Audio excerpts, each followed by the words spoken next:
নেতৃত্বের দীপ্তি শফিকুর রহমান, সত্যের পথে তিনি অগ্রগামী বহমান।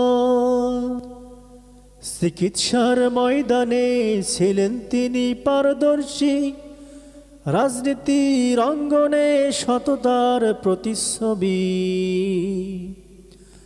জনসেবায় নিবেদিত তার জীবনযাপন, মানবতার সেবায় তিনি নিরন্তর প্রাণ। শিক্ষা ও সংগঠনে রেখেছেন অবদান, ইসলামী আদর্শে তিনি দৃঢ় বিশ্বাসী।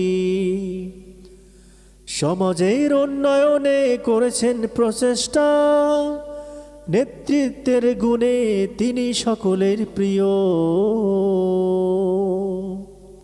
পরিবারের গর্ব, সমাজের আলোক, নবীনদের পথ প্রদর্শক তিনি অনন্য। আদর্শের প্রতীক শফিকুর রহমান, তার কর্মে জাগে জাতির নতুন প্রাণ। নেতৃত্বের দীপ্তি শফিকুর রহমান, সত্যের পথে তিনি অগ্রগামী বহমান। ডাক্তার শফিকুর রহমান।